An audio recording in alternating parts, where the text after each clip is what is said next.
Our guy was just a normal dude who had received his university acceptance letter, but before he could even celebrate, Truck-kun struck and gave him an instant death, ending his dream of having the sweetest girlfriend when he got to campus.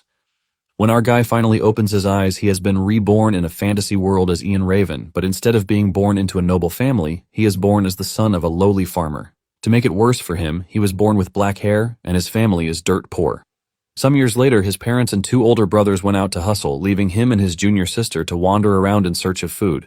However, kids of his age usually stay away from him because of his black hair, and Ian is left groaning in frustration as to why he has to be reborn into such a trashy situation. Suddenly, a status window appears before him, and just as he is about to get his hopes up that something good is going to come out of it, the system crushes his hope, telling him that he is a nobody. However, Ian isn't entirely surprised since he wasn't expecting something great in the first place. He was born the son of a farmer and has no dream of being anything other than being a farmer. Nonetheless, he is confident that he could actually succeed in anything else as long as he studies. This leaves him wondering if there is anywhere in the world that would take him in. After feeding his sister a bunch of roasted fish, he suggests that they go get dessert. They step into the woods where his sister starts munching on wild berries. She's enjoying herself when a scary beast appears in the distance. Before they could even move, the beast descended on them, and it turned out to be a giant bear. It roars at them, scaring them to their bones, but Ian grabs his sister and holds her close to try to protect her. Just as the beast is about to hurt them, a magical fire appears from behind, taking down the bear in one shot. Ian stares in curiosity as a lady in glasses appears on the scene, talking about how she might have gone a little overboard. The lady offers her greetings, asking Ian if she is in the Feldenberg territory. Ian confirms this, and the lady introduces herself, revealing that she is Eridus, a wandering mage. Ian is shocked when he hears this, since he knows mages to be powerful beings who appear on the battlefield wielding elegant skills and immense destructive power. Ian is left wondering why someone like this has come to a trash village like his. Eridus then reveals that she is looking for a black-haired kid who lives in the town. Since she is standing in front of one at the moment, she wants to know if there are any other black-haired boys besides Ian. Ian replies that he is the only black-haired boy in the territory, and Eridus concludes that she has the right person. Ian is shocked to hear this, as he doesn't even know what Eridus is talking about. Apparently, Eridus's master, the space-time mage, had told her to go to the territory to find the black-haired boy to make him her disciple, promising that good things would happen to her if she did. Since Eridus is standing in front of Ian at the moment, she is left wondering if all she has to do is take Ian in as her disciple. A lot is also going through Ian's head, like how mages are dangerous, but he believes that Eridus is quite kind. In addition, she was able to take down the bear in one hit, which shows how powerful she is. Just then, Ian asks Eridus about the magic she used earlier, and Eridus could see that Ian is actually curious to know about magic. Ian tells her that he's always believed that magic is scary, but seeing it with his own eyes makes him believe that it is quite amazing. Eridus then tells Ian that there is nothing special about it, assuring him that he can easily handle it if he learns. In fact, she lets Ian know that anyone can learn magic, and Ian is surprised to hear this. Ian is forced to ask if he can really learn to use magic, and Eridus says yes, saying that as long as he meets a good teacher, he can become a mage. Upon hearing this, Ian's dream flashes before his eyes, and the moment Eridus asks him if he would like to become her disciple, he wastes no time accepting the offer because his life is about to change. After getting permission from Ian's parents and the territory's lord, Eridus takes Ian away.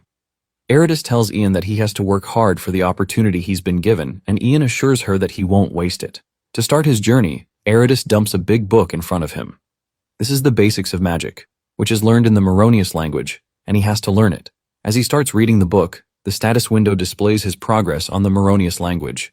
He steadily learns what he has to about the books, and once he is done with a chapter, another one is given to him by Eridus. After so long, Ian finally perfects the Moronius language, and the system informs him that he is capable of using the Archmage's official magical language. It basically took him 7 years to be able to do this, and Eridus tells him that this concludes his classroom studies, which means that they have to move on to the next step. The next thing Eridus does is to drop Ian from a high place, and as he falls, he screams in fear, asking his master if he is not moving way too fast with him. He reminds Eridus that all he's learned in the past couple of years is the Moronius language. Eridus then yells at the top of her voice, telling Ian to listen to the voice, but this is all confusing to Ian. He wonders what sort of voice he is supposed to listen to when he is falling from the sky, because all he can hear is the sound of the wind. Suddenly, a voice starts talking in his head, expressing its shock that a human is flying through the sky. Ian is shocked, but at the same time he figures out that this is the Moronius language. By listening to the voice and manipulating the wind around him, Ian acquires a new skill, which is wind magic. When he finally makes it to the ground after a near-death experience, his master makes fun of him while telling him about the mysteries of great nature. Eridus tells him that mages borrow the power of the great mysteries of nature by communicating with them, which is basically what magic is all about. Since he can now hear the voice of the wind, his master tells him that it is time for him to listen for the next mysterious voice. Ian assures her that he is ready for the experience, and Eridus tells him that his next challenge is the water. Ian is dumped into the water, and after almost drowning in the water, he is able to master water magic too. After this, Eridus tells him that what is left is ice magic, and Ian soon finds himself in an icy plain where he almost dies of cold. In no time, he learns this also, and Eridus commends him, telling him that his learning speed is quite incredible. However, Ian can't even answer since he is totally exhausted already. Without giving him time to rest, Eridus tells him that what he has to learn next is fire magic, and Ian almost pees his pants when he finds himself in front of a large fire. However, after a near-death experience, he also learns fire magic. With this, his master tells him that the last one he needs to learn is earth magic. Ian is sent into a cave, and as he navigates his way around, he hears a riddle in his head. Since he doesn't understand what was being said, he figures out that he lacks the aptitude for earth magic, and he has to gain more experience in other training.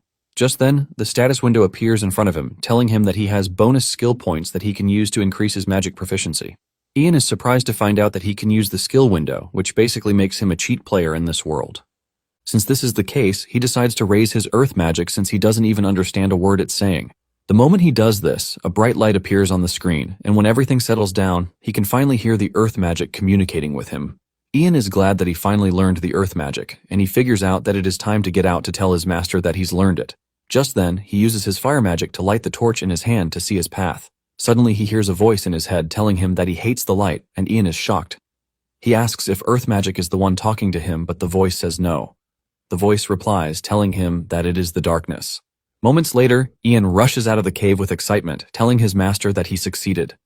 However, he didn't only learn earth magic, but also learned shadow magic from the darkness.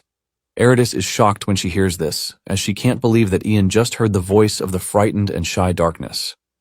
Ian can see the shocking reaction on his master's face, and he asks her if she is fine. Eridus simply calls Ian's name, telling him that it is time to head down the mountain. Ian excitedly asks her where they are supposed to move to, but she replies that it is not what he thinks. Eridus tells him that what she means is that they have to part ways.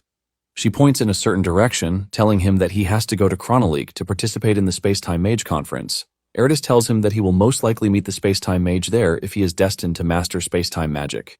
Ian is blown away when he hears this because he can't believe that he has to learn such incredible magic all of a sudden. Deep down, Eridus is willing to send him off because she knows that he has an innate affinity for the mysteries, and if her intuition is correct, Ian will surely be able to handle the power of time too. Once they are both ready to leave, Eridus tells Ian to meet her at Dronheim in 3 years. Ian then makes his way to the nearest town while thinking about the Space-Time Mage Conference. Even though his master dumped it on him all of a sudden, he doesn't mind since he is excited too. Just then, he hears a man putting out an announcement that he is willing to travel with anyone going north. Since the Space-Time Mage Conference is heading north and he is currently free, he figures out that he might try going there in the meantime. Later on, Ian and his fellow travelers heading north are seen camping for the night. The one leading the journey is Reek, who is the master of the Rabbitfoot Merchant Guild. Reek asks Ian if it is his first time heading north, and Ian says yes, revealing that he had some business that came up suddenly. When Reek hears this, he figures out that Ian doesn't know about the Dragon Mountains. Apparently in these mountains, drakes appear, and Reek asks Ian if he knows how to fight, or at least knows how to run. Ian replies that he is not really confident in either of the things he just said, while wondering why Reek is hugging him and getting all friendly out of nowhere. Reek is shocked when he hears this, and he tells Ian that he is pretty useless. He asks him what his profession is, and Ian nervously replies that he is a mage. Reek hears this and stands up in shock, asking Ian if he is serious about what he said. With Reek speaking loudly and expressing his shock, others get to hear this too. Even the mercenaries with them are left in shock. Ian notices the sudden change in everyone's expression, and he asks if there is a problem whatsoever.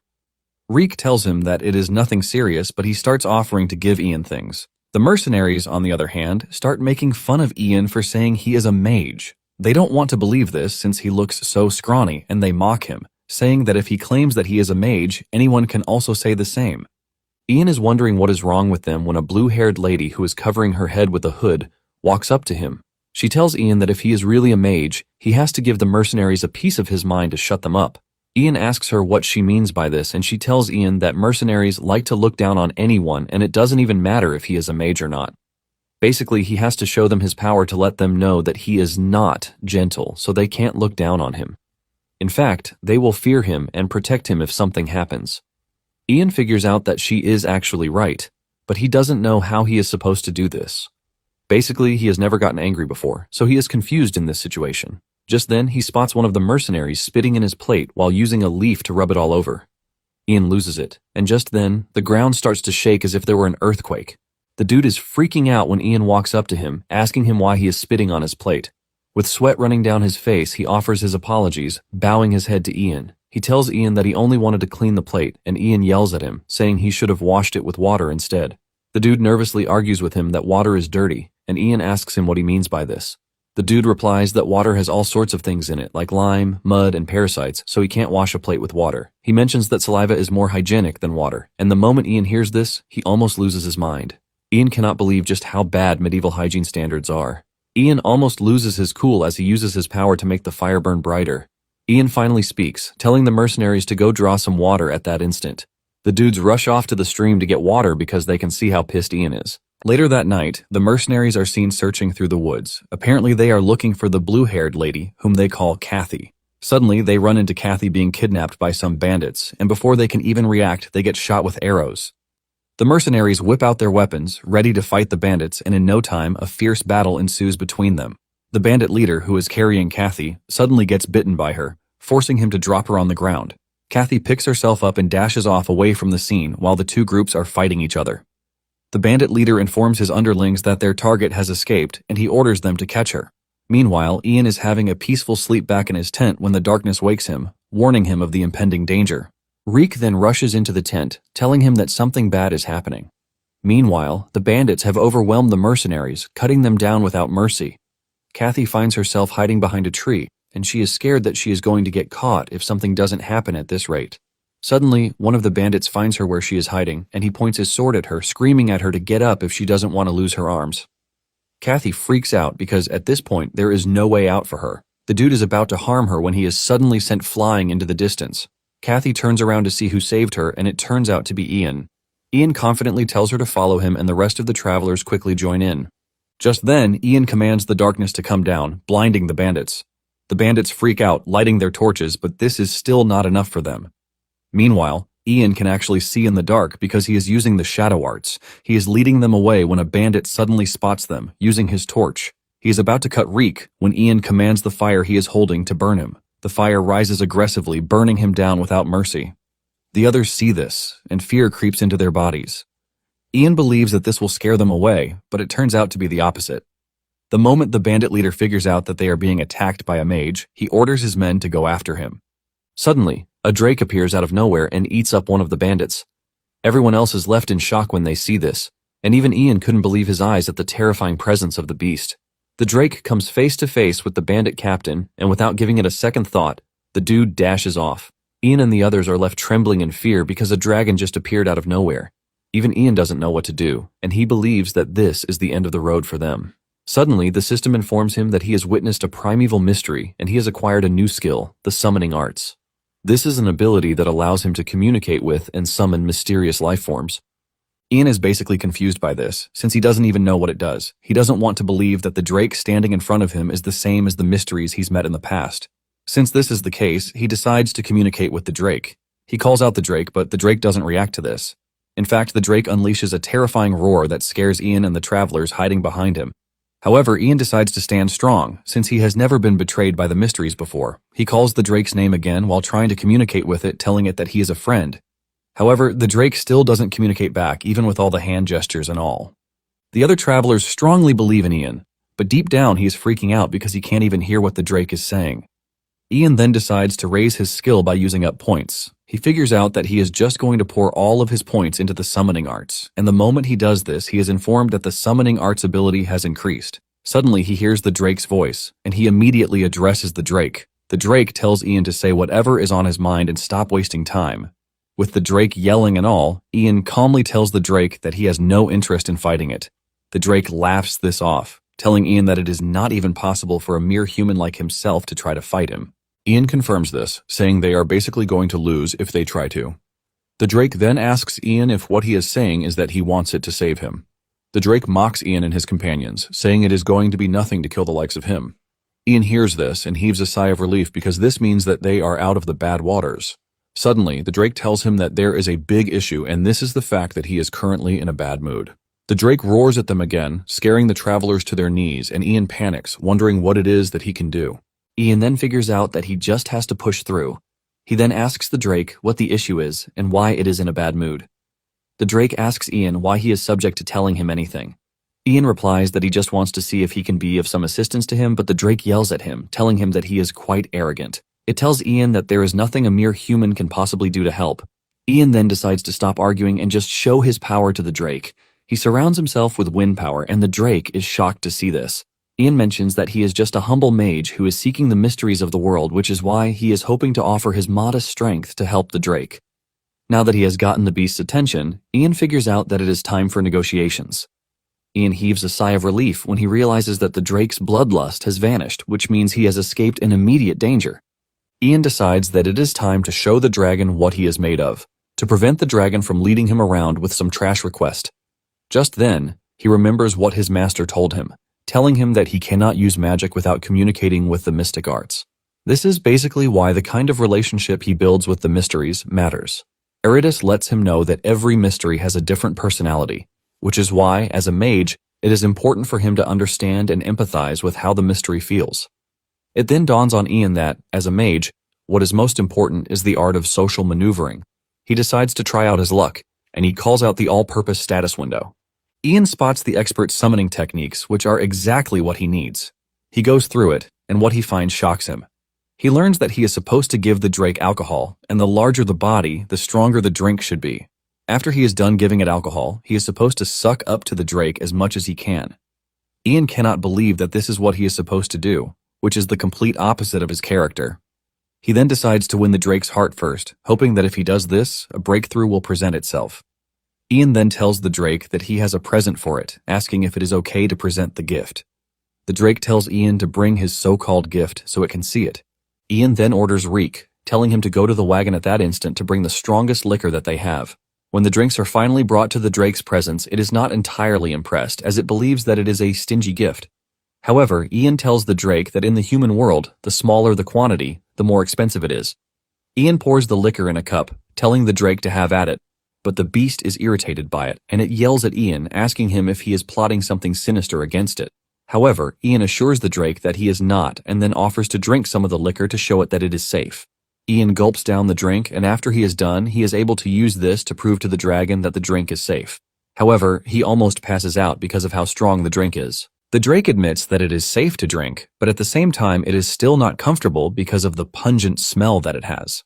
However, Ian urges the Drake to give it a taste, assuring the Drake that it is going to be satisfied. The Drake finally takes a taste of the drink, and its face turns red in excitement. The Drake tells Ian that the drink might not be delicious, but for some reason it is actually addictive. However, Ian uses this to his advantage, telling the Drake that it should have more because it only gets better from here on. Just as predicted, the Drake finds itself drowning in the alcohol the more it takes. In fact, the Drake has drunk over 7 barrels, and he is still standing strong. Ian had plans to get the Drake drunk and then escape while he was asleep, but he doesn't even think this option is no longer possible. Just then, the Drake calls Ian's attention to the question he asked him earlier about why he was in a bad mood. Ian stares at the Drake and is surprised that he is suddenly ready to talk to him.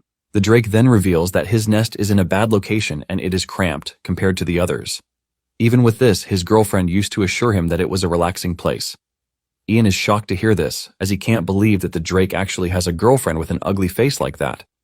The Drake reveals that he didn't even know that others were already mocking his girlfriend behind his back, and because of this, he felt bad, which forced him to initiate a breakup. Suddenly, the Drake lets out a loud roar in pain, which is enough to wake the other travelers from their sleep before knocking them out right back. Ian starts to pity him because his feelings for his lover are just the same as those of humans. Just then, it dawns on Ian that he can use this to his advantage. Ian then gets on his feet, telling the Drake that he can use his magic to help him fix his nest. The Drake is shocked to hear that Ian is willing to help him, but Ian lets him know that he would have to do something in return too. Later on, Reek snaps out of his coma when he hears Ian threatening to pull out his fingers. By the time they all wake up, they find themselves at the back of a carriage, being pulled by Ian. When they finally come to a stop, Kathy asks Ian if the drake returned to his nest, but he tells them the drake is waiting for them. Reek freaks out, asking if the drake is waiting around because he wants to eat them. However, Ian lets them know that the drake is waiting for him because he made a deal with him on the condition that he would help the travelers. Kathy is surprised to hear this, since she has no idea what sort of deal he is talking about. The others, on the other hand, are already celebrating that the mage sacrificed himself for them. Basically, Ian had told the drake that he would release the travelers in exchange for fixing his nest. Before Ian knows it, Reek and the others dedicate a song to him. They sing wholeheartedly, talking about how Ian defeated the drake. They basically turn Ian into a deity that they have to worship and protect. Ian is left wondering what the hell the group is talking about. Before Ian leaves, he tells them not to leave without him, but urges them to prepare to depart once he gets back. After his departure, the group comes together to take a head count, but without them knowing, Kathy vanishes. Soon afterward, Ian arrives at the drake's nest, and even he is left in shock. The drake can see the reaction on his face, and he yells at him, telling him that he can't back down, but Ian lets him know that he has no intention of backing out. Ian says he is basically just checking things out. Apparently, Ian is already exhausted from using Moronius language, and he figures out that he just has to fix the nest so he can go rest.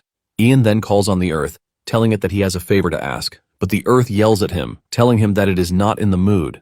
Ian cannot believe that the earth is mad at him, and when the drake asks Ian how his conversation with the earth went, Ian reveals that the earth refused to speak with him. However, he plans to ask the earth again once her mood improves. When the drake hears this, he basically gives up on trying to fix the nest, saying this only means that his ex is not his soulmate. The drake then introduces himself, revealing that he is Longtail Drake, while asking Ian to be his friend. Ian agrees to this, and as they form a bond, the system informs Ian that he has acquired a skill to help him summon Longtail, since he is now his friend. Even though it is good news for Ian, he is not entirely happy, since he wasn't able to do anything for his friend. Just then, Longtail shows Ian his treasure room, which is filled with several valuable items, telling Ian to take as many as he likes, since they are friends now.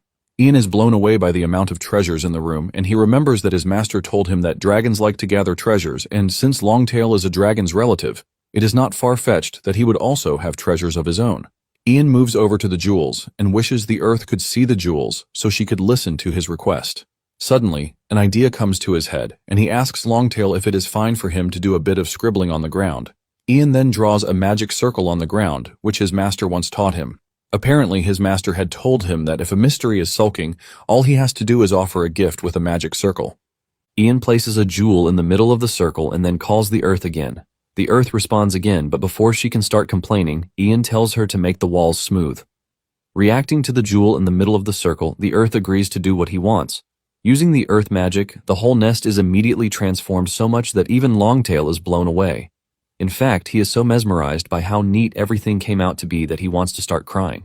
Longtail is left totally blown away, and he thanks Ian for the help. Longtail says that with this he can now take care of his soulmate, and even if they have children in the nest, they will be safe. Suddenly, Ian starts to feel lightheaded, and before he knows it, blood drips out of his nose. Longtail is still asking him what is going on when Ian crashes to the ground and passes out. Longtail grabs Ian, screaming at him to be fine since he doesn't know what to do. Longtail is wondering what to do when he hears Kathy's voice in the distance, calling Ian. Longtail immediately cuts her off, and he roars at Kathy aggressively, believing that she is coming to hurt Ian. However, Kathy urges Longtail to calm down, telling him that she is Ian's friend, so he should not eat her. Upon hearing this, Longtail calms down, and he gives Kathy the chance to check on Ian. Soon afterward, Ian starts coming back to life, and the first thing his mind goes to is his phone. He hasn't even properly woken up when he stretches his hand to his side to try to look for his phone. Unknown to him, he is resting on Kathy's lap, and he ends up touching her hands. He wonders why his phone is so soft the way it is, and without opening his eyes, he continues pressing Kathy's hand, believing that it is his phone. It isn't until Kathy's voice cuts through his ears that he realizes he is not back in his old world. He opens his eyes to find himself on Kathy's lap and quickly gets back on his feet. He is shocked when he sees Kathy in the nest, asking her what she is doing there. Since Kathy witnessed what just happened, she urges him to lie down a bit because it appears that his head is still scrambled. However, Ian refuses, and he gets on his feet, thinking about how he passed out because he pushed his summoning level too far while he was communicating with Longtail. Just then, it dawns on Ian that Kathy must have seen everything that happened, and he almost dies from embarrassment. Ian then asks Kathy where Longtail is, and Kathy reveals that he left suddenly. Ian wonders if he has gone to meet his girlfriend already. Ian apologizes for causing Kathy trouble, but she assures him that it is fine. It then dawns on Ian that Kathy must have been able to get past Longtail to get to him. Kathy reveals that she only told Longtail that she is his friend, and Longtail let her through. After they are done with the conversation about how she got there, Kathy tells Ian that there is something she needs to tell him. Kathy reveals that the attack that happened the night before was because of him. Ian is surprised to hear this and wonders if this is why Kathy was shaking so much the night before. Ian then asks Kathy if she is in league with the bandits who attacked them, but Kathy says no, asking what part of her looks like she is a freaking bandit. Ian defends his claim, saying her face gave her away because it is the normal thing in fantasy stories that a beautiful lady is the leader. Kathy then decides to tell Ian a secret that he obviously doesn't know, which is the fact that she is not Kathy. Ian is not entirely surprised when he hears this, and he is expecting her to finish her statement by saying she is the princess of the country. Kathy continues by saying her real name is Lucy of the Tarian family. Lucy reveals that the bandits were after her because they were sent by her fiancé to kidnap her. Ian hears this and concludes that it is a lover's quarrel, but the moment Lucy sees the reaction on his face, she tells him that it is not what he thinks. Lucy mentions that she planned to go far away so her fiancé will not be able to find her. However, after what happened the night before, she has lost confidence in escaping alone. Because of this, she asks Ian to help her escape. Ian urges her to calm down because he wants to know why she is running away. He asks her if her fiancé did something bad. She mentions that the Tarian family is a barony family that rules over the Fianlep region, but because they lack enough knights to serve them, they are always exposed to danger from external enemies. With the trajectory that the family is going, they realize they would be destroyed by territorial wars. To prevent this, the Tarian family betrothed her to a knight who was a former mercenary captain. Since he was the captain of the most influential mercenary group at the time, the external forces targeting their family had reduced. Initially, everything seemed to be fine, and even her fiancé appeared to be satisfied with the status of being a son-in-law to a baron. In the end, he began to abuse the power he gained through his position, and he started creating a harem while treating Lucy like a fool. After her parents couldn't handle it anymore, they demanded that the engagement be broken. However, things took a dark turn when the dude poisoned her parents. Ian is shocked when he hears this. Lucy mentions that the dude knows that if the engagement is broken, he would lose the power he had obtained, which is why he poisoned her parents and silenced the servants. Upon hearing this, Ian realizes that they are dealing with a scumbag. Lucy mentions that the dude might act almighty all he wants, but without getting married to her, he is just a regular commoner. He basically can't inherit the family's fortune either. Lucy reveals that this was why she escaped with the help of a servant, since she was prepared to die rather than marry the dude. However, it is obvious that he would continue chasing her to make sure that the marriage works. Because of this, Lucy has no choice but to beg Ian to help her escape safely. After hearing everything, Ian realizes that it is quite a serious situation, and he can see why it would be hard to do alone. With everything that is going on, Ian realizes that the whole matter is a bit complicated. Ian cannot just wrap his head around the mindset of those in power during medieval times. With tears in her eyes, Lucy assures Ian, while placing her honor on the Tarian name. Ian asks Lucy why she chose him and also wants to know what she would do if he betrayed her.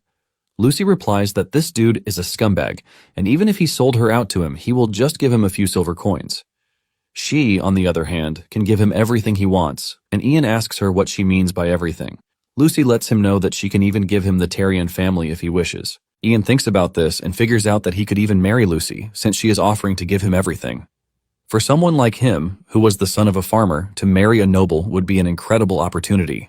However, if it comes to this, he wonders what would come about his career as a mage.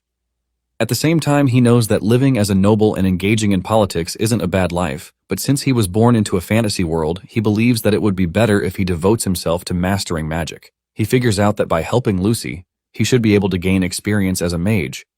In addition, he can even earn travel expenses, but at the moment, he just has to drive off the pursuers and leave the rest to fate.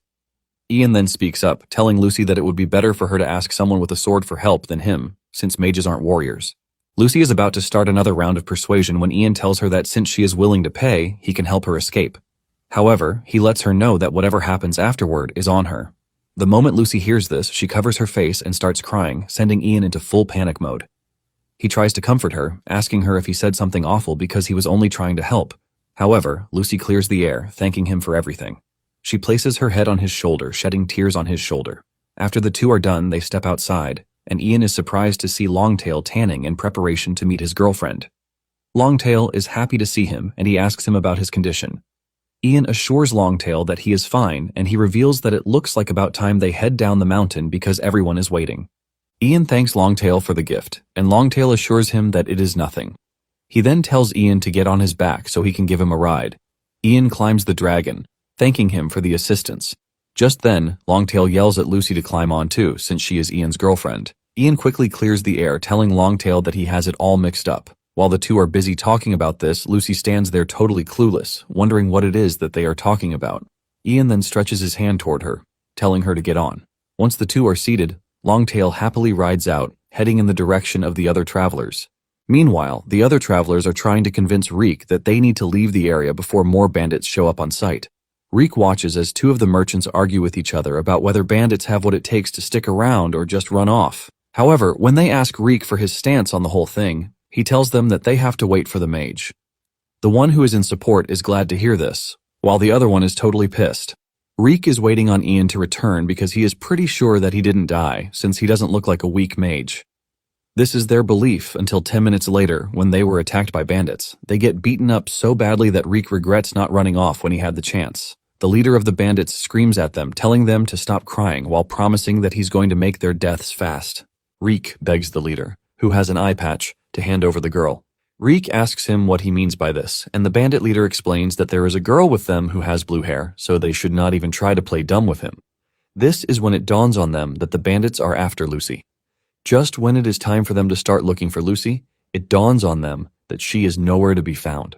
The bandit leader assumes that they are mocking him, and he grabs his sword, ready to cut them down, but suddenly, they spot Ian in the distance. The moment they see Ian coming their way, the group knows that they are saved already. The bandit leader doesn't know what is happening until he sees a drake charging towards them. Instead of being concerned with the imminent danger, his focus is on Lucy, who is riding on the drake's back. However, when his subordinates finally call his attention to the danger, he screams at them, telling them to run for it. After the bandits leave, Reek tells Lucy that she should be thankful that she is with the mage because the bandits would have hurt her. Lucy cannot believe that the man is pitying her when he is the one who looks like he was beaten with a brick. One of the merchants then asks the important question, asking his friends how the bandits know about Lucy. His colleague reasons with him, saying it is true because they started looking for Lucy the moment they arrived, which is quite awful for dudes who are from Heavenly God Church. The moment Ian hears the name, he realizes that it's been a while since he last heard about the church. Apparently, the religion of this world is the Heavenly God Church, and its doctrine forbids turning believers into slaves. However, human traffickers and slave traders threw away those commandments a long time ago. Ian is also surprised that even after seeing a mage and a drake, they still didn't give up on Lucy, which shows just how persistent they are. It then dawns on him that the situation is quite bad, and if it continues this way, they're going to catch up to her. Ian then asks Longtail if he can do a favor for him. Longtail assures him that he can, and Ian tells Longtail to drive away the bandits. In fact, if it is necessary, he lets Longtail know that he can kill them. Longtail gladly accepts the request, since it is coming from a friend. Without wasting time, Longtail goes after the bandits. Even though Ian doesn't want to actually kill the bandits, he has figured out that they are in a medieval fantasy world where killing and being killed are quite normal. He knows that he has to change if he wants to survive in this world too. Suddenly, his head starts getting fuzzy and he realizes that he must have used too much Moronius language again. He holds his head in pain and Lucy grabs him, urging him to be careful because it appears that he is overstressing himself. However, Ian assures her that he is fine. While the two are busy talking about this, Reek spots them and immediately assumes that they are dating. Moments later, the group continues their journey and Ian rests in the back of the carriage to regain his strength. Surprisingly, he is getting a kill notification for every human that Longtail kills. Ian is amazed at how convenient the whole thing is, but is sad that he can't call Longtail out at the moment. Suddenly, Longtail contacts him, telling him that he has driven away the bandits, and Ian thanks him for helping him out. Longtail says he is happy as long as what he does makes his friends happy. Longtail then asks Ian if he is leaving already, and Ian says yes. Ian mentions that it is a shame, but it is goodbye for them. Basically, Longtail can't leave the mountain range, and Ian is disappointed that they might never meet again. Before they end their conversation, Longtail asks him if he is interested in the mystery of the Phoenix. Soon afterward, they arrive at Riverville, but Ian is totally distracted by what Longtail told him.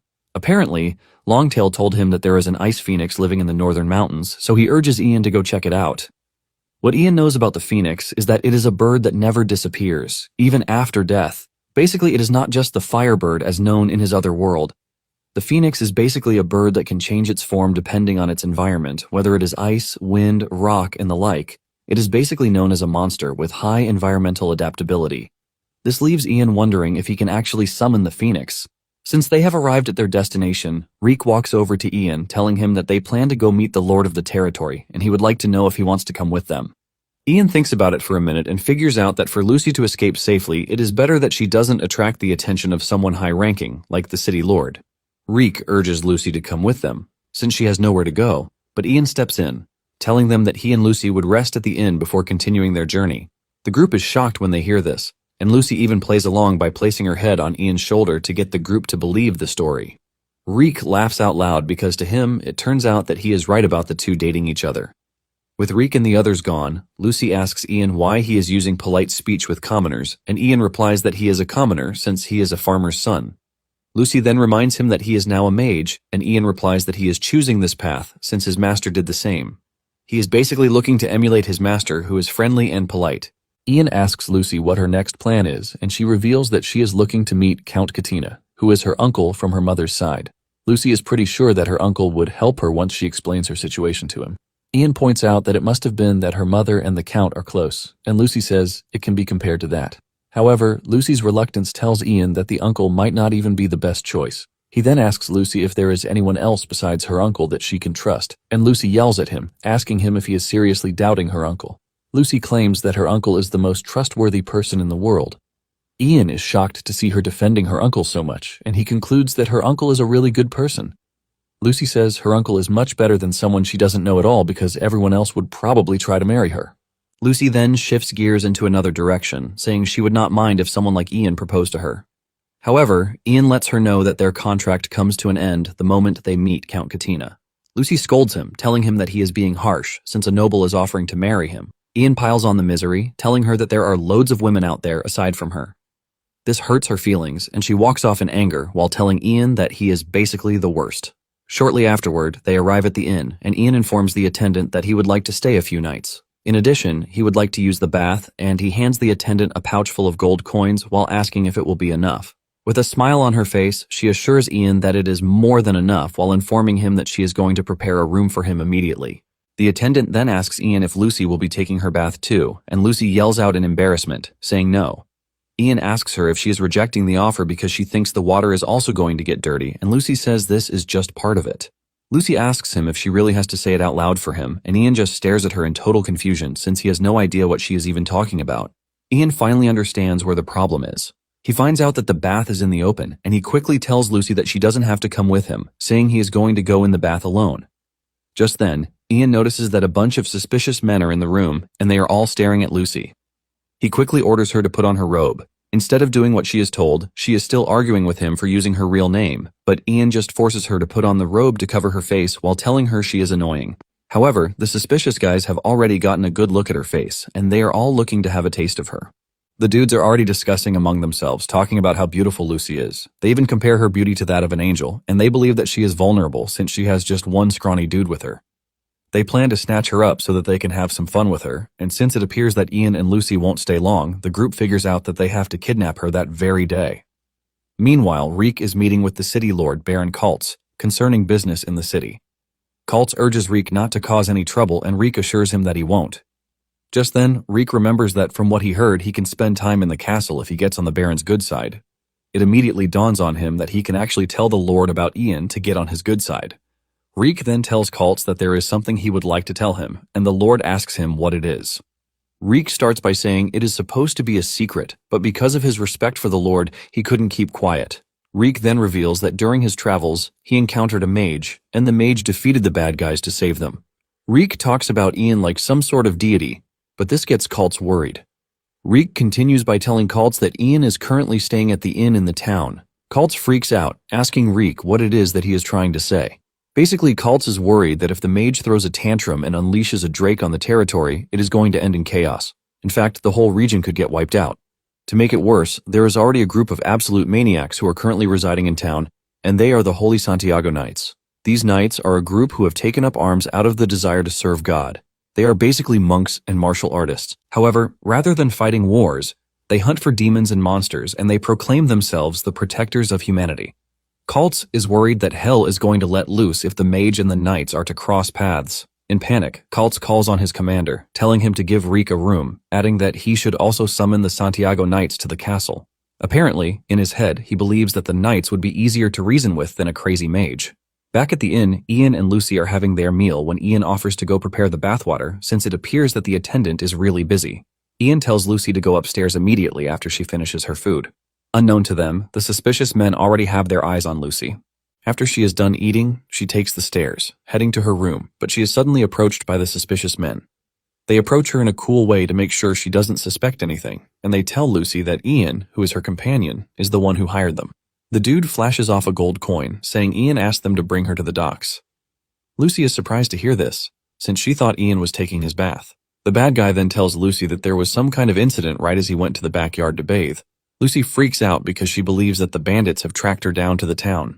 Scared about the whole situation, Lucy doesn't hesitate before following the dude. As they rush through the back, she suddenly spots Ian preparing the bathwater across the fence. Lucy is shocked to see this, but before she can even do anything, they put a sack over her. She starts screaming in the sack, calling Ian's name. Ian hears her voice, but before he can even do anything, one of the bad guys rushes over to attack him. Ian dodges the strike, causing the dude to trip and crash to the ground. Ian figures out that the dudes are not from Lucy's fiancé. By the time he gets up to try to chase down the bad guys, one of them blocks his path. Ian angrily attacks the dude with wind magic, but he has a limit to what he can do since he is still exhausted from the magic he's used. Ian then decides to find the mystery that is currently willing to lend a hand, and the darkness offers to help.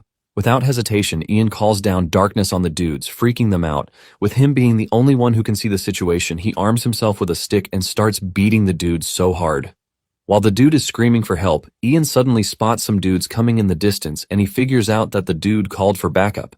The darkness soon vanishes, and Ian yells at the bad guy, asking him where they took Lucy. Suddenly, a knife flies past Ian's head, hitting the board behind him. Ian looks forward and sees a bunch of stern-looking men walking towards him, led by a scary old man, asking him if he was the one who summoned the darkness that they just witnessed. It turns out that the group is the feared Santiago Knights.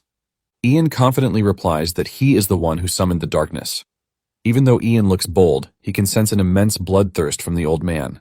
The bad guy immediately uses this to his advantage, begging the knights to save him from Ian. He claims that Ian was trying to kill him for no reason, and hearing this only makes Ian angrier. The old man then says everything makes perfect sense now that he knows that he is a mage. Ian asks him what he means by this, and the old man replies that this is how mages like to do their things. The old man claims that mages are beings who do whatever they please. Ian loses it when he hears this because he doesn't want to believe that the dude has such a trash image in his head about mages. Ian yells at the old man, telling him to stop saying trash. Ian mentions that the bad guy was the one who attacked him first, and he doesn't even see any reason why he would start beating someone up for no reason. Before Ian knows it, he realizes that he has crashed out on the group, and he becomes worried because he is going to be in danger if the old man starts swinging his sword. Surprisingly, the old man tells Ian that he appears to be a skilled mage because of how he speaks. Basically, having a foul mouth in this world is proof of high skill. One of the knights then cuts in, saying Ian might be skilled, but this doesn't mean he should have used evil magic. Ian asks him what he means by evil magic, and he replies that obscuring the surroundings with darkness is evil because it implies hiding from the sun, the eye of the heavens. The dude claims that hiding in the darkness is a despicable act. Ian is shocked to hear that they are claiming that darkness is despicable because it rejects the sun. Ian immediately figures out that they are believers of the Heavenly God Church because of how they speak. Ian decides to educate them, asking them if it is not the providence of the heavens that day and night can coexist. He asks them why darkness exists if the Divine One only dwells in the light. The moment they hear this, they become mute, and Ian continues, yelling at them, saying he didn't create darkness because it existed, because the Divine Being wanted it to exist.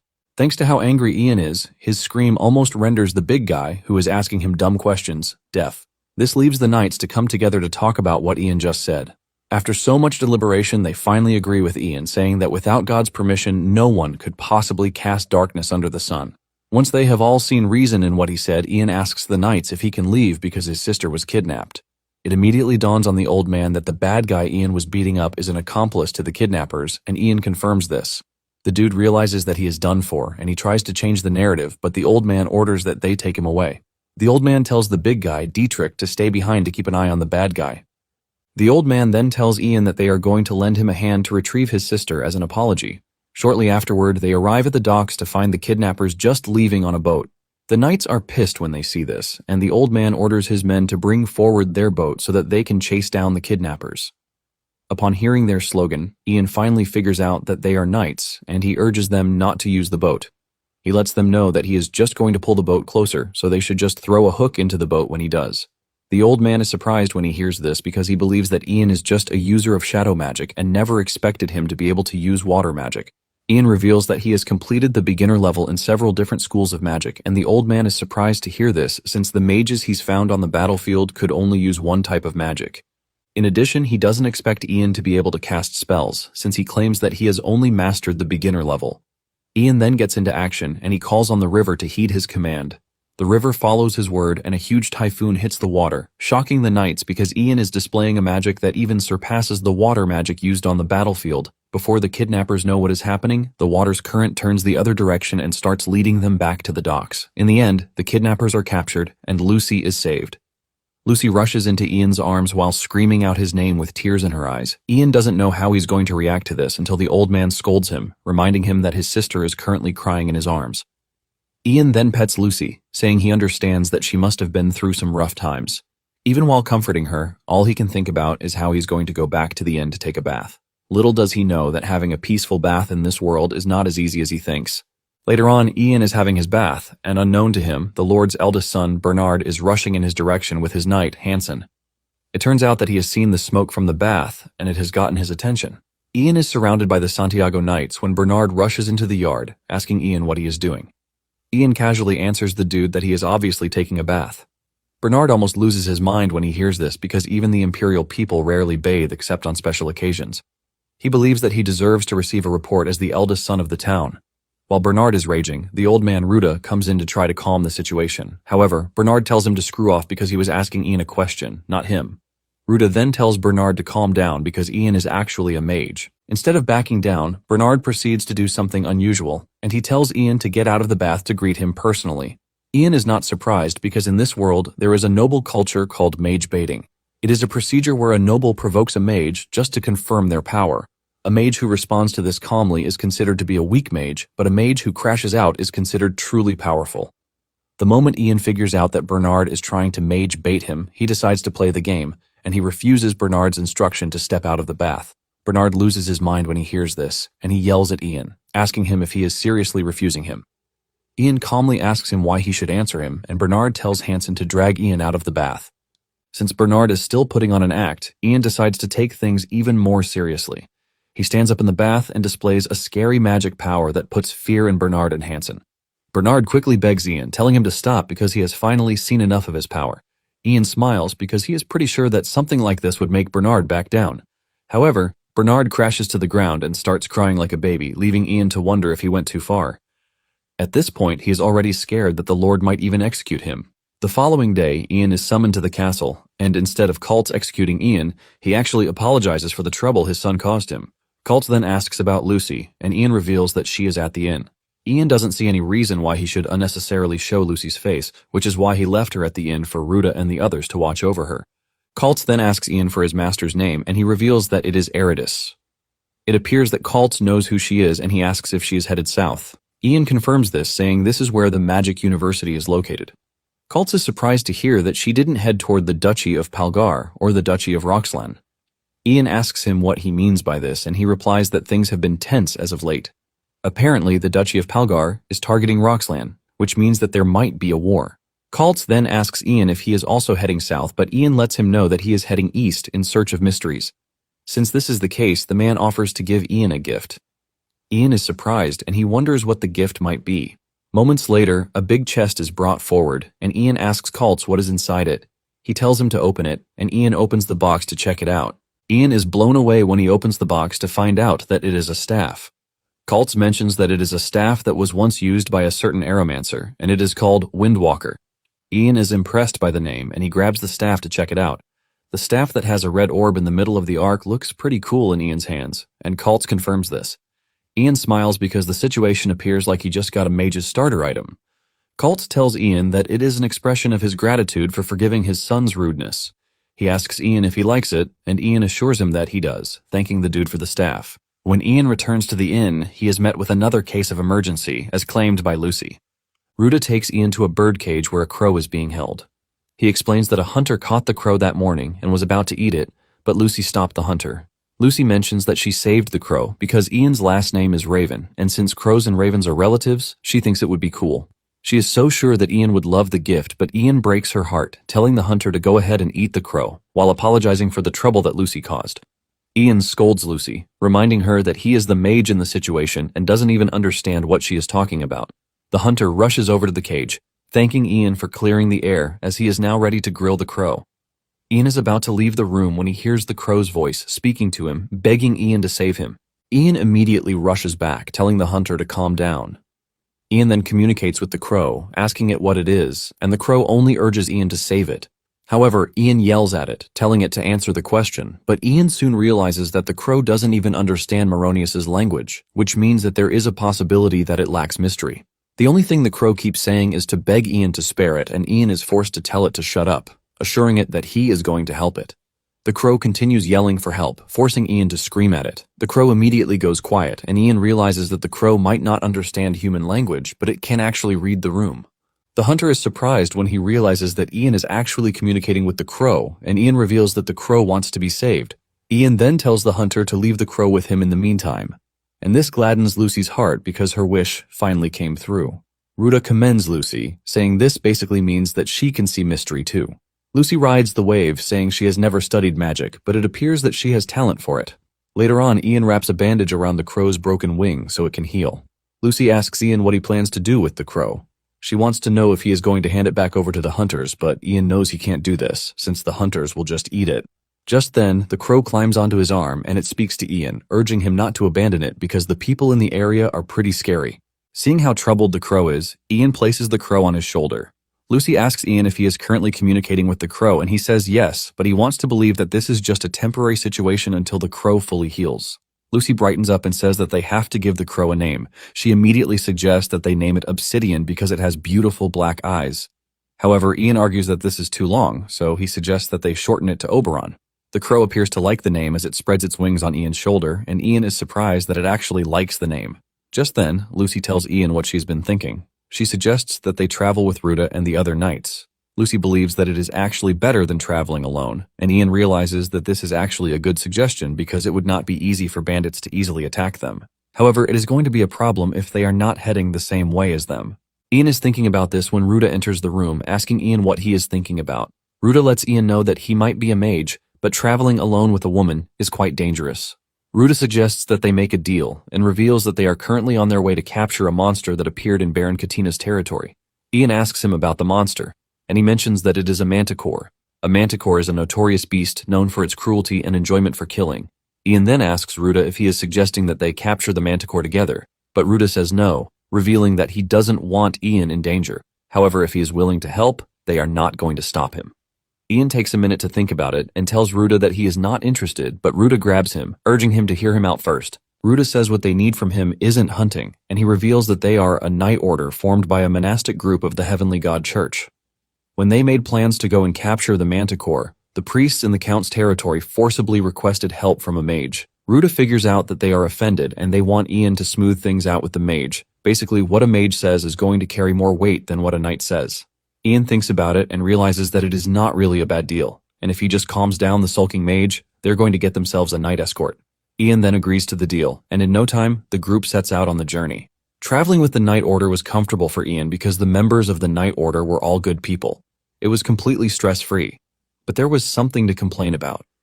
Any opportunity that the knights get, they are always asking him to study the Holy Scriptures with them. Ian is always saying no, but they are pretty relentless. Ruta then tells Ian that if he could hear the voice of God, he might actually become a cleric of the order. A cleric is basically a church mage who uses divine mystery.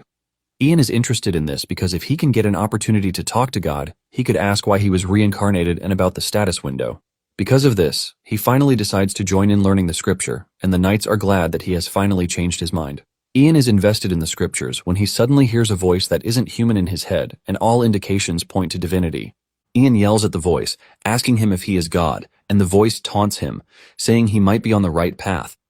Ian then starts asking questions like, why did God reincarnate him into that world, or why there is even a status window?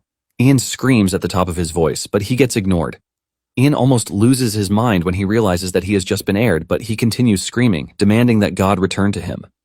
The knights are forced to restrain him to try to get him to calm down. After this incident, Ian sits down with the Bible to study as if his life depends on it so he can have another chat with God. Even the knights who introduced him to the scriptures are left wondering if they had done the wrong thing at this point. In the end, Ian acquires a new skill, which is holy magic. This allows him to converse with the ruler of that world, which is basically the god of that world. However, Ian soon regrets his devotion because he starts getting notifications on the screen urging him to study the Bible better. He is informed that the more he studies, the happier God will be. The prefixes of the divine being are so long that it is obvious that the system is even glazing the divine being. Ian wonders if he was dropped into this world by the divine being just to be giggled at. Ian almost cries when he realizes that he has to raise his magic level to hold a conversation with God directly. Ian then concludes that he would have to find more mysteries to gather points so he can upgrade his holy magic. Some days later, they run into bandits, but before Ian can even do anything, the Night Order takes down the bandits. They cut them down mercilessly while making sure that Ian is safe. Ruta walks up to Lucy, asking if she is fine, and she assures him that she is good. She asks Ruta if he is also good, and he mentions that no matter how old he gets, he can't be defeated by bandits. Ian then says he heard that the old man used to be a mercenary, and Ruta replies that he might not boast about it, but he made a name for himself in his youth. This is basically why he uses the alias Elder, because there are many who judge him by his name and try to attack him. Ian is surprised to hear this because this means that he is so famous that anyone would basically recognize his name. After wiping out the bandits, the Night Order celebrates their win, and moments later, they arrive at where the road splits. The east leads to the Count's castle, while the west leads to the forest where the Manticore appeared. Ruta says the forest where the mage lives is to the west, and he urges Ian to come along fast. However, Ian urges him to calm down. He turns to Lucy, telling her that they should go meet the mage first, and afterward they would head to Katina's place. However, Lucy refuses, telling him that she will continue on her own. Ian asks her if she will be fine by herself, and Lucy replies that she is not a kid, so she is definitely going to be fine. She tells Ian that she knows her way to her uncle's place, so she is definitely going to be fine. With a bright smile, she runs off, but Ian is left wondering if Lucy's going to be fine. He figures out that he has to wrap up the mission quickly to go after Lucy. Ruta is surprised that Lucy is leaving by herself, and he asks Ian about it. Ian replies that he is going to be joining her shortly, and he asks Ruta if they are going to be meeting the mage anytime soon. Ruta says yes, but grabs Ian, asking him if he is mentally prepared. Ian asks him what he means by this, and Ruta tells him that mages are temperamental. Since they are in a bad mood because of the church, there is no telling what they might do, and Ian asks him why he has to clean up the church's mess. Ruta then replies that they have to, since they are getting paid by the church, and Ian finally understands why everyone is wearing such nice armor. Ruta teases Ian, saying he's pretty sure that the mage is going to forgive them because Ian has a beautiful face. Ian is a bit nervous since this will be his first time meeting a mage other than himself, leaving him to wonder if it will be fine. Meanwhile, the mage, Monty Campbell, who is a batonomancer, is already waiting for them with his crooked stew. As Ruta and his men approach Monty's house, Ruta explains his power to Ian. Ruta tells Ian that Monty can manipulate vegetation, and he can also concoct terrifyingly potent drugs from plant toxins. However, they need Monty, since he has cooked up a powerful poison to hunt the Manticore. The moment they arrive at the entrance of the house, they are hit with a stinking smell that almost causes them to choke. Just then, Monty steps out to welcome the group, saying he has been waiting for them. He leads them into the house, and he serves them the horrible-smelling chicken stew that he has prepared for them. The knights almost vomit as they stare at the stew inside the plate in their hands. Ruta berates Mani, telling him that he doesn't even have to prove his power in such a horrible way. Mani argues that all he did was serve his guests a rare dish he made from crops he grew with great care. Mani tells them that they are free to leave if they are not his guests, but Ruta and the knights know that they have no choice. Seeing how the knights are almost choking on the smell of the dish alone, Mani wonders if he went too far. Surprisingly, one person among them all is munching on the food as if nothing is wrong, and this is none other than Ian. Even Mani cannot believe his eyes because Ian is basically tearing into a soup that is packed with garlic. Mani is forced to walk over to Ian to ask him if he is fine, and Ian simply replies that the dish is delicious. Mani almost passes out in shock when he hears this because he didn't prepare the dish to be delicious. Ian confirms this, saying the garlic even makes it even better, and right in front of everyone, he consumes a whole bulb of garlic. Mani is forced to grab Ian, telling him to stop whatever it is that he is doing. Mani mentions that he has been an herbalist for 40 years, but this is the first time he has seen someone as ridiculous as Ian. Mani then asks him for his name, and Ian replies that it is Ian Eridus Raven. The moment Mani hears his name, he realizes that Ian is Eridus's apprentice. Mani immediately apologizes for being mischievous, and as an apology, he enters the kitchen to cook up a more presentable dish. The dish looks so tasty, and while the knights are dying over this, Ian is mourning the horrible chicken stew dish that was taken away from him. While they are eating, Mani asks them if it is true that they are hunting a manticore, and Ruda confirms this. Mani lets him know that it is not going to be easy because Count Katina himself arranged for monster hunters to capture the manticore, but they were all wiped out.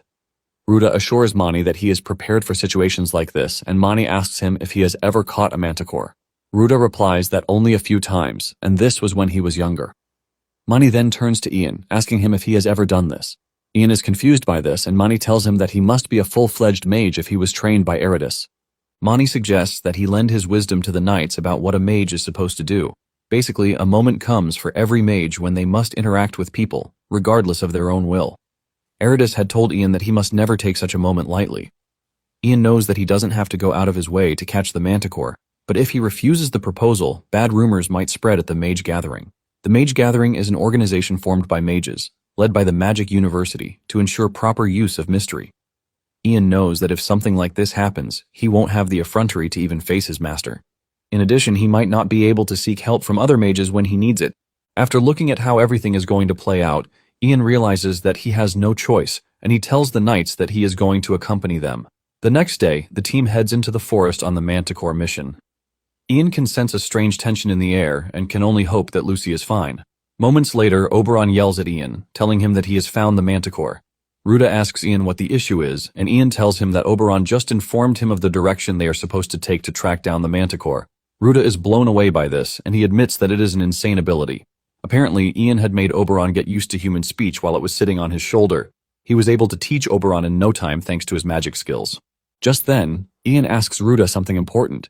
He wants to know if he can persuade a manticore, since it is also a monster. Ruda doesn't have an answer to this, but Mani cuts in, saying a manticore isn't the kind of creature one can talk to. Ian cracks down on Mani, asking him what he knows about summoning magic. Mani defends himself, saying he knows what a mystery is. Mani then tells Ian that he is even going to report him to Eridus even if he manages to persuade the manticore. Ian cannot believe that instead of praising him, he is going to tell his master. Suddenly, one of the knights calls their attention to the distance, telling them that the manticore is standing right in front of them. They look forward and realize that the manticore is looking their way, and Ruda tells the mages not to leave his side.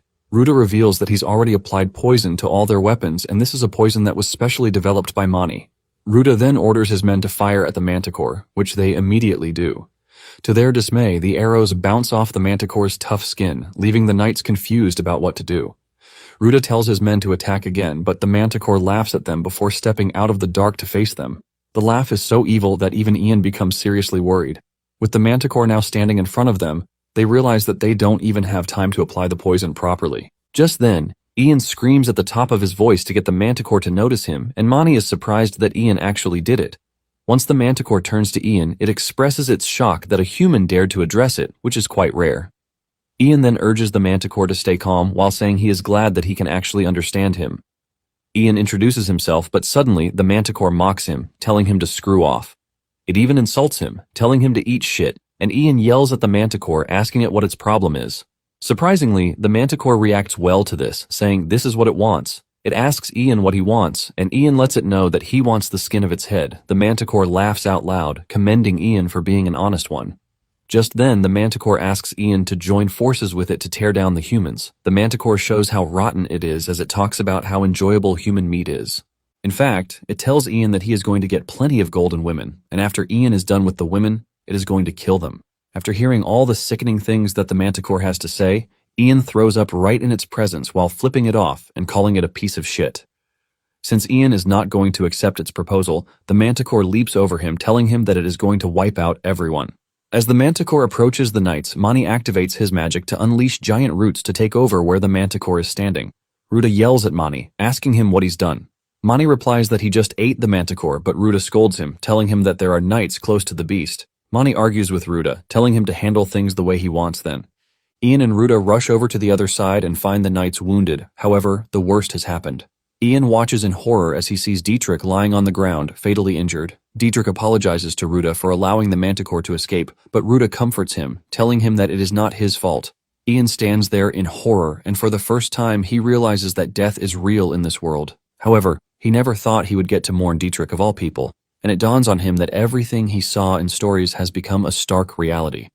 Ian rushes over to grab Dietrich's hands and he reminds him that he once told him that prayer and faith would make the heavens open.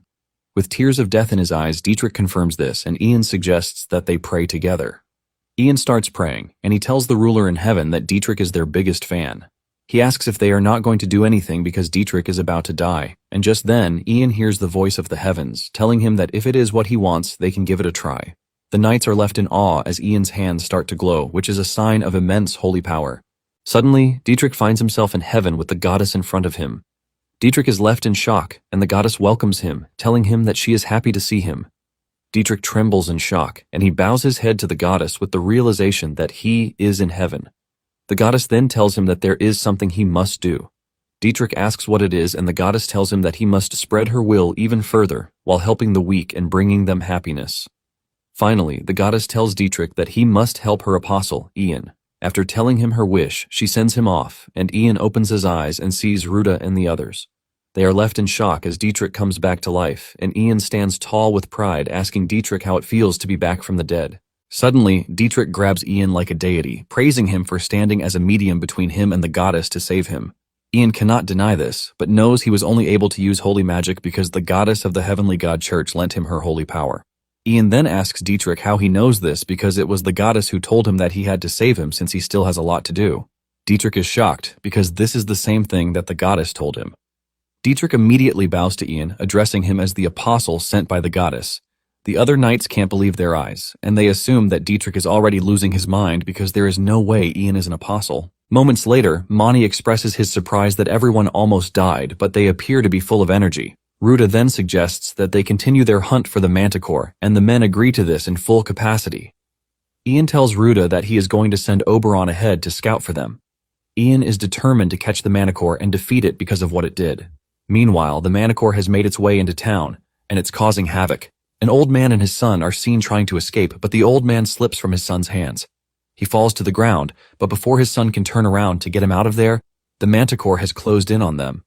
Instead of running off, the son grabs a fork and holds it toward the manticore, telling it to leave his father alone. Just then, the manticore shocks the dude by interacting with him in human language. The manticore then gives the dude an offer, telling him to kill his father while promising to spare his life and the rest of the townspeople. However, the dude yells at it, telling it that there is no way he is going to agree to this. Since it has come to this, the manticore says it has no choice but to kill the dude and everyone else on the scene. Father and son grab each other as they wait for their death. But suddenly, an arrow comes in from the distance, piercing the manticore's eye. The manticore screams in pain, and when it looks up, it sees Ruta and the knights charging at it. Ruta orders his knights to go after the manticore with full strength, and a fierce battle ensues as they try to cut down the stubborn beast. The manticore is not threatened by their presence, as it calls the humans insects. Suddenly, the manticore hears Ian's voice in the distance, calling it the B-word while scolding it for acting all desperate. The manticore yells at Ian, telling him to shut his mouth, but Ian teases it, saying it is all bark and no bite. This triggers the manticore, and it starts rushing toward Ian's position, but the moment it gets into range, Mani comes in. He activates his magic, bringing forth flowers to grab the manticore by the leg, restraining its movements. Ruta then orders his men to do their thing, and they all pour flammable liquid on the manticore from all directions. The manticore still believes that there is nothing that will harm it, but it realizes how screwed it is when Ian activates his fire magic.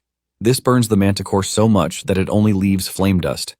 After defeating the beast, the townspeople come together to thank the knights for saving them, and Ruta replies that they only did what was right. Seeing that Ian is standing behind and no one is addressing him, the crow teases him, asking if he is seriously getting left behind, but Ian tells Oberon to shut its mouth. Ian figures out that the people are scared because they just witnessed him turn the manticore into a fireball. Suddenly, the father and son who were saved appear behind Ian, thanking him for saving them, and Ian nervously acknowledges their thanks. Deep down, Ian didn't even do it for appreciation, but he still doesn't mind. Ruta then walks up to him, commending him for being impressive because they were only able to capture the manticore thanks to him. Ian doesn't want to take the thanks as he reveals that he only did as Mani told him. However, Ruta urges him to raise his head high because it is rare to see someone with such incredible skill have such a humble personality. Ruta believes that someone like Ian might later become a great figure who puts the nobles to shame. Just then, a bunch of knights show up, asking Ruta and Ian if they were the ones who defeated the manticore. Ruta confirms this and asks them who they are. The knights apologize for the late introduction and reveal that they are knights belonging to the castle. Ian is surprised to hear this, and the knights suggest that they come with them to the castle because Count Katina has requested to see them. When they finally arrive at the castle, Katina welcomes them with the best meal while commending them for being able to stand against the terrifying monster. Katina teases Ruda, saying it would have been nice if the castle had knights like him. Katina also tells Mani that he should rest assured that no one would lay a hand on the forest where he lives.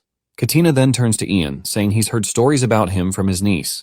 Ian is totally carried away by the delicious food he is eating that he didn't even know that Katina was calling for him until Oberon calls his attention to this. Ian finally turns to the Count, apologizing for his attitude, revealing that the food was so delicious that he couldn't hear him speak. Katina tells Ian that he heard about how he took care of his niece, and he has decided to give him a golden magic scroll. Apparently, the moment the scroll is torn in half, it unleashes its effect. Ian is blown away by the scroll as he can feel the high quality of every single sentence in the scroll. Katina asks Ian if he likes it because he intentionally prepared it for him. Ian assures him that he likes it, while thanking him for the precious gift. Katina assures him that the scroll is nothing compared to the fact that he brought Lucy back. Just then, Katina snaps his fingers and Lucy makes her way into the room wearing a beautiful dress, but a hat that looks like a traffic cone. Ian cannot believe his eyes, and he starts wondering where the lady got such an ugly hat from.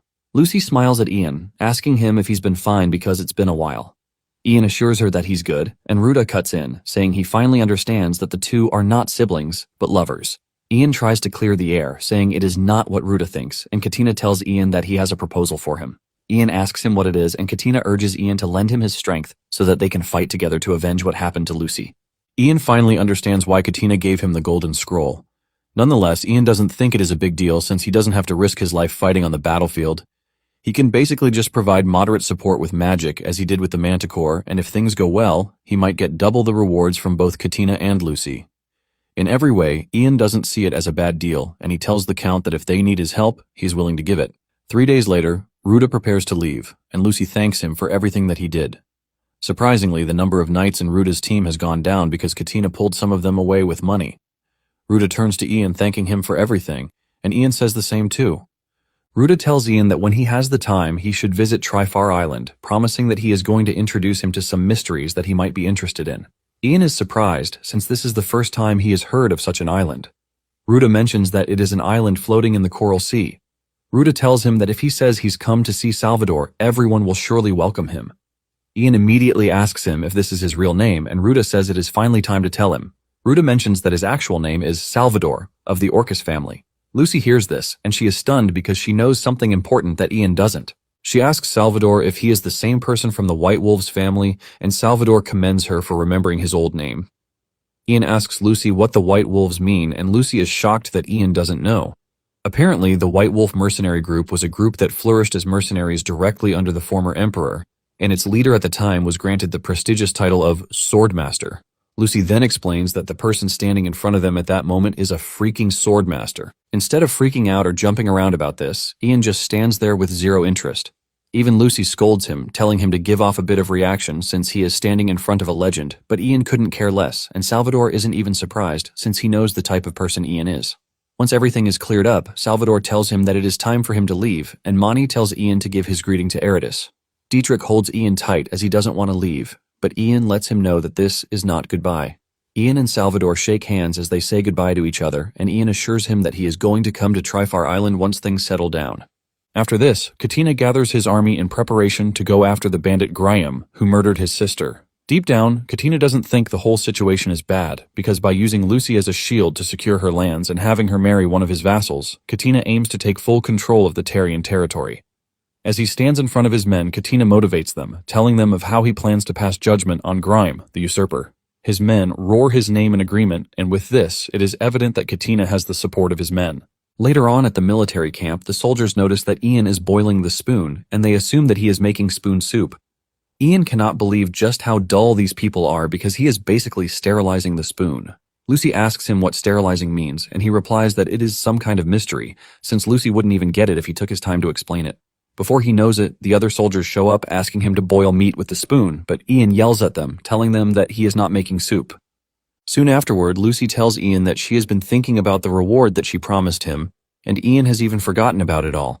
Lucy mentions that she was thinking of giving him gold, but from the look of things, he already has more than enough.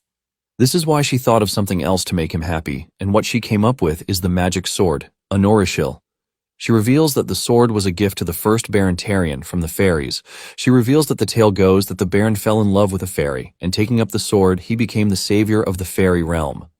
Lucy is narrating the tale with great excitement, but Ian is not really impressed. Ian asks Lucy why her family couldn't use the sword to attain greater heights rather than remain a barony. Lucy then reveals that this was 400 years ago, and it appears that Anorishil is buried in the first Baron's grave. Ian is shocked to hear this, and Lucy continues by saying they would have to dig up the Baron's grave to get it. Ian cannot believe that Lucy plans to dig up something that the Baron sealed just to give it to someone else. Ian is blown away by the lack of morals, and when he finally speaks up, he tells Lucy that it appears that the sword is pretty valuable, so it would be better if she uses it for her family. In fact, he says it would be better if they just continue to use it to boast forever. Lucy cuts in by saying she might not have gained anything back yet, but she has gained the right to fight, and for this, she is grateful. This is basically why she is willing to give Ian the valuable sword as a token of her gratitude. Lucy stands up in anger, calling Ian an idiot for not being able to read the room, and she rushes off. Ian is left wondering if he took things too far, and just then Katina shows up, telling Ian that he has a favor to ask him. Later on, some mercenaries are seen extorting a villager for his things, and suddenly they spot Oberon on a tree branch. This immediately tells them that Ian is in the area, and before they know it, Oberon announces Ian's arrival. They are still freaking out about a talking crow when Ian appears on the scene with a look of disgust on his face. It turns out that Ian is there because of the favor that Katina asked of him. Apparently, Katina told Ian that he wants him to stop the misdeeds of the mercenaries in the town. Ian had suggested that he use the knights instead, since they would do a better job, but Katina let him know that this is not possible, since the knights are the mercenaries' comrades. They often cover up their crimes and even look the other way, and this is done to maintain the morale of the mercenaries. Katina says he might have tolerated their looting for a while, but they are currently in his niece's territory. Katina tells Ian that if he gives the mercenaries a warning, they should start watching their behavior. To follow up on the request is why Ian tracked down the mercenaries to scold them. Just at the mere sight of him, the mercenaries are already shaking. He threatens to finish them off as punishment, but the mercenaries beg him, telling him that it won't happen again. After this, the mercenaries became such good guys that they were even scared of coming outside, since they believed that Ian would kill them if he saw them. Katina and Lucy were overjoyed when they heard the news, but suddenly, another thing happened. Katina learns from his knight that to the usurpers, their army is no longer a threat. Ian is surprised to hear this because they have the larger force, and the knight replies that this is because their army is completely harmless. He explains that if the army had looted the territory, the people of the territory would have made a fuss for Grime to stop the invasion. However, thanks to their peaceful march, Grime has bought time to gather his forces. In addition, since their army cannot move as they wish, morale has dropped significantly. Ian realizes that it has truly become a complicated situation, and the knight asks Katina if he is going to permit looting now. Katina turns to Ian, asking if there is no way forward to this, and he replies that there might be a way. Katina and Lucy immediately start begging Ian to tell them the way forward. Later on, Ian is seen at a farmer's house. After being disturbed by the crow's noise, the farmer steps out, and Ian asks him if he is the owner of the wheat field. The farmer arrogantly asks Ian who he is, and the mercenaries standing behind Ian introduce him to the man. The man immediately falls to his knees, begging Ian to forgive him because he didn't know that he was standing in front of such a famous person. Ian then tells the farmer that the wheat in the field is already bad, and the farmer asks him what he means by this. Ian immediately puts on an act, revealing that evil has eaten deep into the land. He says the soul of the first baron of the land whose land has been unjustly taken is furious. With fear creeping through the farmer's body, he asks Ian what he should do about this. Ian continues with the act, and then tells the farmer that Lucy must inherit the throne of her ancestors for the anger of the gods to subside. After delivering this fake message that he made look so real, Ian runs off to another farm to do the same. With this, everyone starts believing that the territory will perish because of Grime. Before Ian knows it, the rumor starts spreading everywhere, and the people start to show their distrust toward Grime. They all come together to ask for Lucy's ascension, to escape the calamity. Thanks to this rumor, the Count's army was able to raise its morale, and they headed toward Grime's location. Sometime later, some mercenaries show up to voice their displeasure to Katina, telling him that they have no wish to stand on an honorable battlefield. Katina asks them what they mean by this, and they tell him that Ian is spreading rumors that the town is cursed. They fear that Ian is inviting a curse upon them, and if they stand around a mage like Ian, their honor will be trashed. Ian defends himself, saying a curse is nothing more than a lie, and he can't believe that they are taking the rumors he spread seriously. The knights argue that they can't believe anything a mage says because he is definitely planning to deceive them. Ian realizes that the knights are basically forcing everything. At the same time, he knows that this is a big problem since the knights are considered the stars of war. He can see the reaction on Katina's face, too. It is evident that without knights, a war cannot be properly fought. In the end, Katina will have no choice but to listen to the knights, and Ian already knows that there is no need for him to be there. Ian then speaks up, telling Katina that he doesn't have to worry about him, and if his presence is causing trouble, he will simply leave. As he steps out of the tent, he leaves a warning, telling the Count not to even think of asking for his help in the future, regardless of what happens.